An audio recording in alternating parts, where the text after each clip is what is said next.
What is up, dudes and dudettes? I am the Mystical Green Beanie. I remember when Cyborg was first announced a couple of months ago, I thought that he was a strange character to try to push, especially so soon, seeing as how his movie doesn't come out for another couple of years. But then it hit me that DC's actually been trying to push Cyborg for quite a while now. Even before the launch of the New 52, it looked like somebody at DC was really trying to get Cyborg out there, and lo and behold, now he has his own solo book. So I guess somebody got their wish. So, jumping into my overall thoughts on this first issue, I gotta say, it was pretty decent. Better than I thought it would be, actually.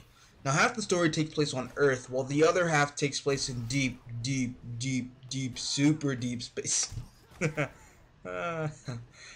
Deep space. And the Earth stuff, in my opinion, was far more interesting as of right now. I just really enjoyed the stuff with Victor and how he deals with the staff at Star Labs and how he feels about that environment and the people in it. Now, we've seen glimpses of that in other books like Justice League and Superman and whatnot, but now we get to see what exactly is going through Victor's head when he's dealing with all of this. And I thought it was really interesting how Victor is basically saying that nothing has changed in his life in regards to the way people behave around him. Whether it be his parents arguing or the scientists arguing, usually over him or about him, typically while he's in the room, and it's as if they're ignoring his presence, or worse, ceasing to view him as a human being and more so as an object or a goal. And that point is made even more interesting when Sarah intervenes in the first argument, and she tells Morrow and Silas that Victor is still a human being and should be treated as such. And then when Victor goes on to say, nah, it's okay, I don't really care, it doesn't matter, she says, no, you should care, it does matter.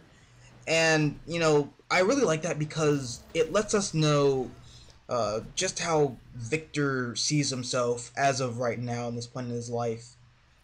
And then a very similar situation breaks out later on in the story, and this time Victor takes Sarah's advice and he screams at everybody to stop treating him like an object or a goal or just some piece of machinery.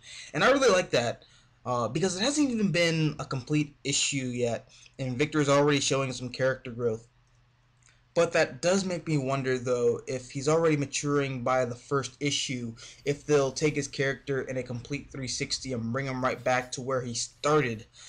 Either that, or they'll do something way worse, where the writer forgets the mini character arc from the first issue, and, you know, in the preceding issues, they just kind of, you know, start over. It's so dumb, and it's kind of sad, but what's even sadder is that that's a very common issue that a lot of writers have, but I hope that doesn't happen here. But anyway, the secondary plot was dealing with a race of what's called in the book Techno-Sapiens. I hope I said that right. And somebody please tell me that I'm like either super right or a complete idiot, but aren't those the same aliens that Ulysses was raised by in that Jeff Johns Superman Ulysses story arc? So yeah, but now, alright, this is the part where I dock the book some points, because in the end, there's this guy who's linked to Cyborg's past, and he just randomly shows up, and Victor and this guy are acting all buddy-buddy. I can already predict that that guy has something to do with those Techno-Sapiens. I mean, it's really obvious. It's kind of sad, but I would be more than happy to be proven wrong here.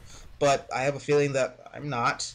But, you know, yeah, for a first issue, and you'd be surprised that after that last downer of a point that I made, I'm still going to say that I thought the overall story was pretty solid. Now, as for the art, it's good. I mean, I really want to say that it's stunning, but I'd only be referring to Cyborg's new design, which I love, by the way. It looks like an updated version of the classic Teen Titans design. But other than that, the art is kind of, I don't want to say generic, but it doesn't, it's not stand-out-ish in my opinion. But who's to say that either it won't improve in future issues, or my mind just won't change. Who knows? But as of right now, the art is a solid good. Now on to the things that really stood out to me, whether they be good or bad. So starting off with the good, As I already said, Cyborg's new design is really kick-ass, and I just love all the stuff they can do. It's just mind-blowing. Something else that I really thought was cool was the relationship between Victor and Sarah. Now, I'm not up to date on my Justice League, so I'm not sure if she's riding the big black vibrator or not, but I really do ship those two. They look like a cute couple. Also, seeing real world science play out in fictional stuff always makes a bit 1 second. Yeah, seeing real world science play out in fictional stuff is like always a cool thing to see. Yeah, I got tongue twisted for a second there, but yeah, there's a point in the book where as I mentioned earlier, Morrow and Silas are arguing over Victor, and then Victor lashes out. And when this happens, Victor's body begins to transform. And Silas immediately tells everybody to scan Victor's limbic system. And I thought that was really cool because in reality, the amygdala basically processes our emotions and stuff. And, Victor had a very emotionally charged response that made his body go all go-go gadget. So, yeah, thumbs up for real world science.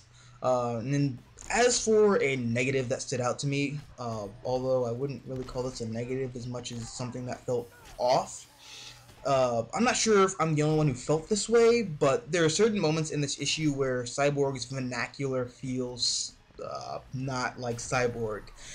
He'll just say things that make my head.